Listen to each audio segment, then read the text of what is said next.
This is 911. Do you have an emergency? Today on Rescue 911. Restaurant terror.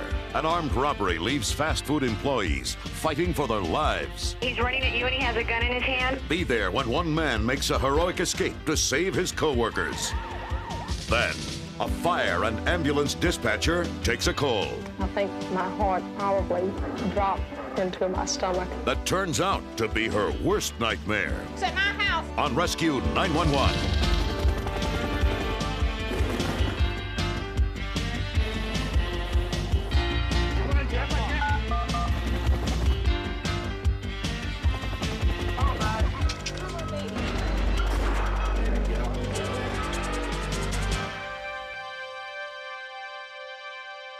On the evening of April 18, 1991, at a fast food restaurant in Bakersfield, California, Patty Fainer and two fellow employees were just getting ready to close up for the night.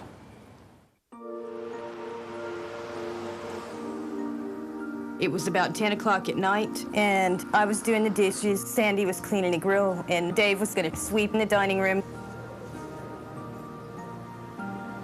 There were no customers at all, and it had been pretty slow for like about 30 minutes.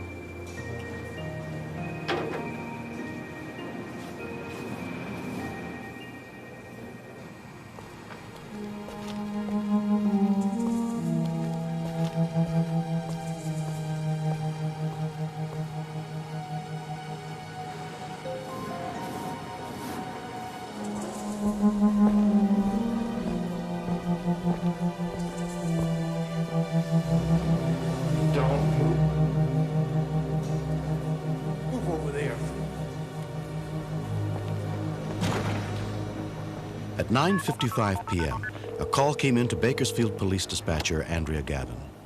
911. I need the police. Armed robbery in progress. Where at? Wienerstedt's on Avenue. Me what? We get so many routine type of calls that when something in progress or life-threatening happens, it sometimes catches you off guard. Does the guy have a gun?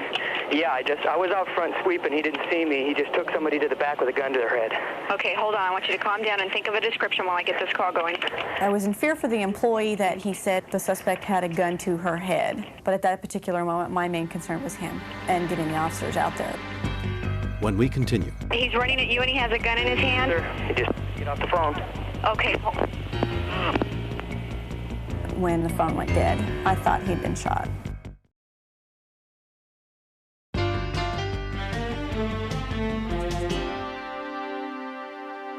Is observing 1023 first floor there, 3 Baker 12, 1 April 14, 3 April 15 copy. Very cool, comment.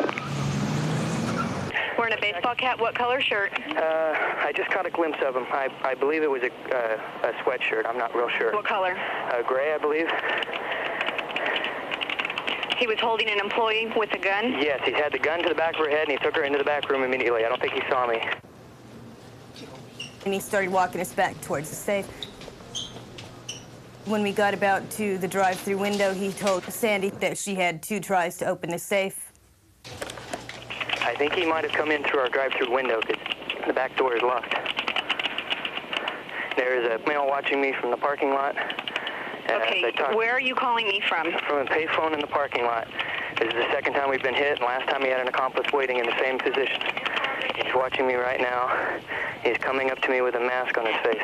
I got real excited. My adrenaline got going, and I got very scared for that man. That guy's coming up to you with a mask on his face? Yes, and he's running at me, and he has a gun in his hand. He's running at you and he has a gun in his hand? Yes, sir. He just get off the phone. Okay. When the phone went dead, I thought he'd been shot. Usually we're on the phone with people till the officers arrive. This time I had no idea if he was going to be alive. When the officers got there, I didn't think he would. 70 Avenue units responding. RP's no longer landline. He advised the suspect was running at him with the firearm, advising that if he didn't get off the phone, he'd shoot. No further. Among the officers who responded was Patrolman Jack Smith. A lot of things go through your mind going to calls like this. If I come in too quick and he sees me inside, then I'm going to have a hostage situation. I'm going to have to deal with that. If they're fleeing, what's going to happen to me then? Am I going to let these 2 armed gunmen get away from me? Right about this time, a customer came through the drive-thru. I didn't know whether to take the order or not, so I just went ahead and took my chances.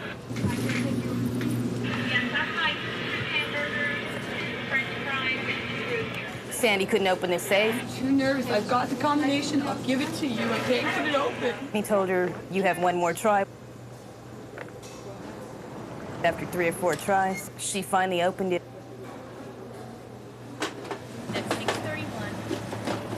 I thought about signaling to the customers, but what could they do? They were outside and I was inside. I'd be dead before they had a chance to get in. You have a nice night. Thank you.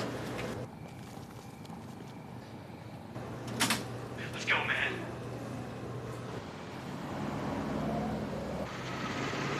Lyle Martin was the first officer on the scene.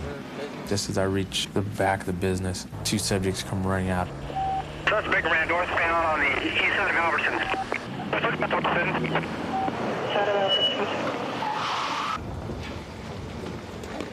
He was scared, and he was just a look of disbelief, like, no way. The police are here.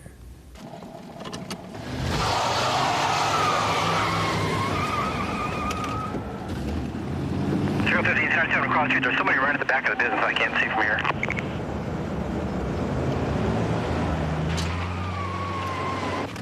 There's 2, 1, just, they're both climbing the fence.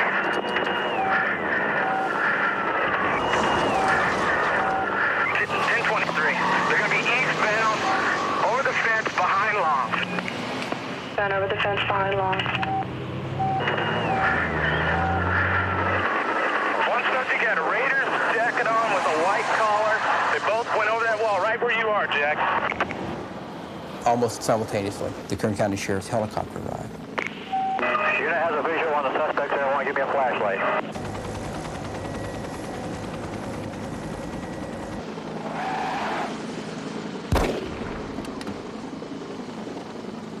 Bill 15, somebody fired a shot. When the gunshot first went off, I thought either Officer Martin had shot at one of the suspects, or the suspects had shot at me because I was coming up in the car. Bill 15 to the other unit, did you fire the shot? Baker 12 negative. Bill 15, 1 shot has been fired. At that time, I know the suspects have fired a shot here, so I put out over the radio, be very careful. These guys have guns, and they're opening fire on us already. Baker 12, Air 1, they're going to be just past this pink house where my light's going to be going. Air 1, copy. As the helicopter searched over, I could see there was a 9mm handgun laying on top of the brick wall that the suspect had just climbed.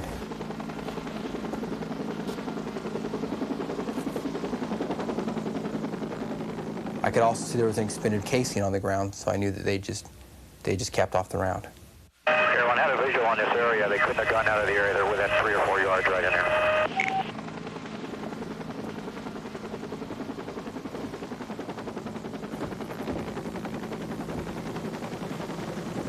Freeze right there! Get those hands up! Get them up! This guy looked just like something you'd see out of the movies. He still had the bandana on his face, just like a train robber, and he was in a pile of money. 170 down, northeast corner of Lawn. 10-4, 1 subject down northeast corner of Lawn, here to assist. 304, I'll be 297 and 30.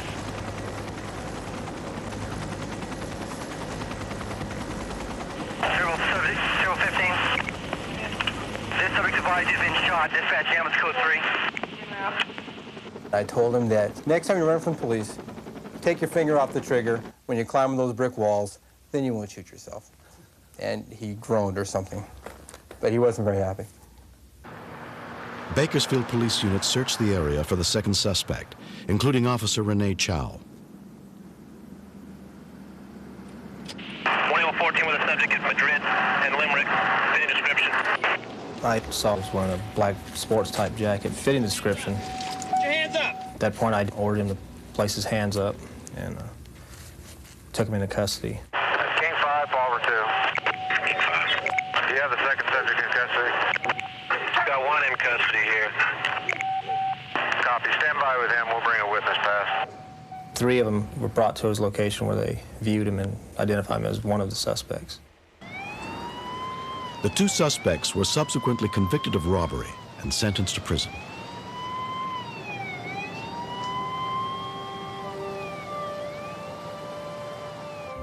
Got it? Hands up! All 3 employees of the fast food restaurant survived the incident unharmed. Where'd it go? For shift manager Sandy Logan, it wasn't easy coming to grips with what happened. After the whole night was over, I went home, talked to my husband, and we cried. I was scared out of my mind. I really thought I wasn't going to get through that evening.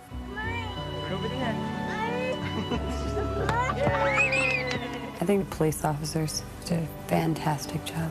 As far as I'm concerned, they got there in the nick of time, just in time to catch them. I think Dave's the hero. Most people would have just ran. I would if I would have ran somewhere and called the cops from somewhere else, you know. Dave Yerix doesn't regret the choice he made that night. I guess you don't know what you're going to do in a situation until it happens, but here he is taking them to the back, and you've only got like a second or two to decide what you're going to do.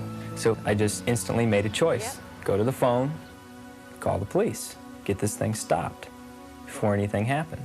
Thank you. I kind of surprised myself the way I reacted. It let me know that I wouldn't just fold up on the floor and panic, that I would at least do something. To our life savings. Together. Next. The brutal part of it, looking at his eyes and not seeing anybody looking back.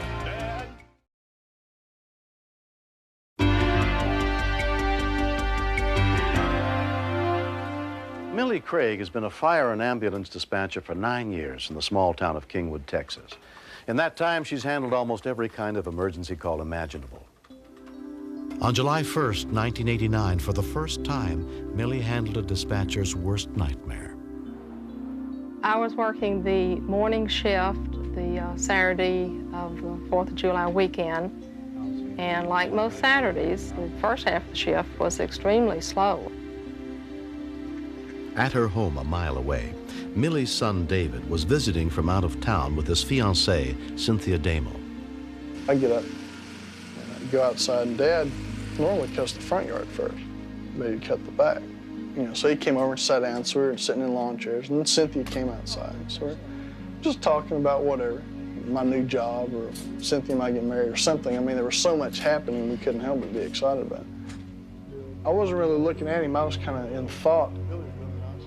And I heard his glass of water drop, and he went into what I explained as a series of seizures. O.V. Craig's heart had stopped beating. Millie was the only dispatcher on duty that morning. Okay, yes, dispatch? Mrs. Craig. Mr. Craig is something. David. He's having a stroke or a heart attack or something. Oh, okay. Okay, all right, goodbye. Mike! You got a call. It's at my house. She had to remain at her post. At the very end of the phone call, the personal emotion started to hit me. I think my heart probably dropped into my stomach. Cross Street Fairwood Village Drive. We need another dispatch at the station immediately. I couldn't leave until another dispatcher showed up.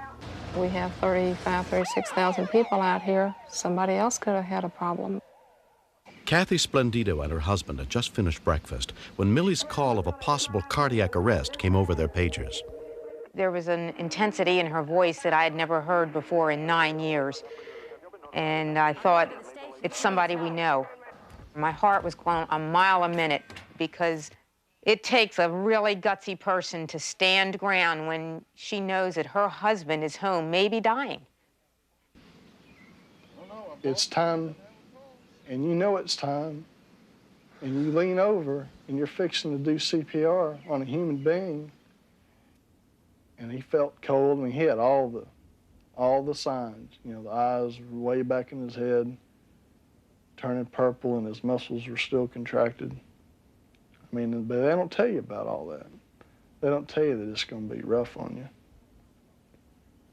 I didn't really know what was going on. I didn't know what he was doing. I didn't know how serious it was, but I knew it was serious from David's tone of voice when he was yelling into the phone. It was beginning to sink into me that he may be dead. And, you know, there was nothing I could do. David did the CPR, and I was just standing there watching, and it was weird because you could see Mr. Craig, the violent motions had stopped. He lay very still, and at that moment, I got the vision of him in a coffin, and it really scared me. Paramedics Neil Botting and Mike Lagudas had been at the station when Millie got the call. Normally, you don't treat one cardiac any different than you do another, but the situation with this one being the person that I knew, there were a lot of things going through my mind. Were we going to be able to reverse the problem and bring him back? And the other thing that was going through my mind is what if we didn't? I raced up to the station and went in and said something sweet like, "Millie, go home," and she left. And then I sat down at the console and dispatched the location once more. Mike Lagudas was the paramedic on duty. When he heard my voice as opposed to Millie's voice, then and only then did he announce that CPR was in progress, because he didn't want to say that while she was sitting at the console. CPR in progress. CPR in progress. We continued CPR until we set up our defibrillator. Upon taking the reading through the paddles, we determined that Mr. Craig was in ventricular fibrillation and delivered a shock of 200 joules, which is the minimum starting delivery for an adult who's in cardiac arrest. I had the big fear that he wasn't going to make it, and I didn't quite know how I was going to deal with that with respect to Millie being such a close friend, her husband being such a close friend, and being able to tell her this. He went out of defibrillation, and he went into a very slow idioventricular rhythm, and it did not generate a pulse. So CPR was resumed while we got set to start an intravenous line and start to administer some cardiac drugs. It had been more than 5 minutes since Ovi's heart had stopped beating. We, at that point, saw what was a treatable rhythm with additional CPR and medications. So things were looking up at that point. When I walked up the drive, David was walking down the drive to meet me and said something like, "You don't want to go up there." And I said, yes, I thought that I did. 1, 2, 3, let's go up. Okay. I'm not sure at what point I realized that they had shocked his chest, and I don't know at what point I knew that they had done CPR. Now let's go ahead and elevate it. And he was sort of looking around, and his eyes were all red and looked bloodshot. And I spoke to him, and he sort of looked at me, but I knew he didn't see me. 11 minutes after his devastating heart attack, O.V. was fully conscious. He just woke up. That's a hard concept for me, because Cynthia and I witnessed the brutal part of it. I mean, watching a human being fight for life.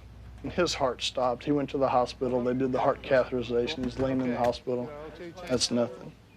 Looking at his eyes and not seeing anybody looking back is the part that they don't ever tell you about.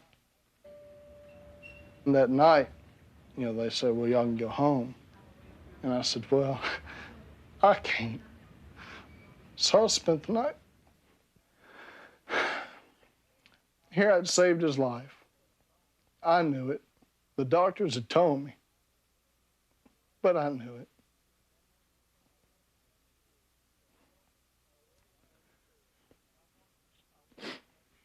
And I wanted to make sure that I knew that he was okay. 54-year-old O.V. Craig's sudden death heart attack caused no muscle damage to his heart. With medication, he can lead a normal life. You kind of like for your child to feel a little indebted to you as he grows up, and you want him to feel a little, my father did this for me, and he did that for me, and he does feel that way. But then all of a sudden, the situation turns, and now I owe him my life. If my son had not done the CPR, or Cynthia had not made the call, my wife dispatched the paramedics, I would have had no chance at all. I am so grateful, because it's the difference in living and dying. I even asked one time, well, what do you do with a debt like that? And they said, well, be prepared to save someone else. If somebody asks me, why would I take CPR? I'd say, well, you got a really easy choice. You can take CPR and have a tool to where you could save someone's life. If you don't, then you can watch them die. I mean, you can just sit there and sob with them and oh, you're sincere and you're really sorry, but they're gonna lay there and they're gonna die. If David hadn't been home, I would have come home and found OV dead in the afternoon because he was clinically dead. It puts it all in perspective for you. I mean, I gave my dad a hug, whenever I'd come home anyway. But now I give him a hug.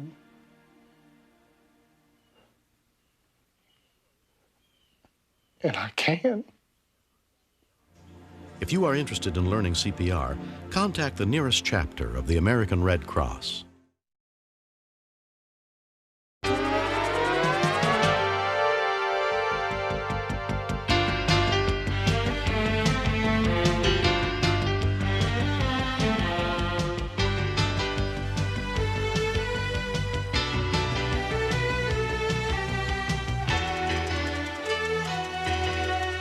Mr. Shapiro, step out of the car, please.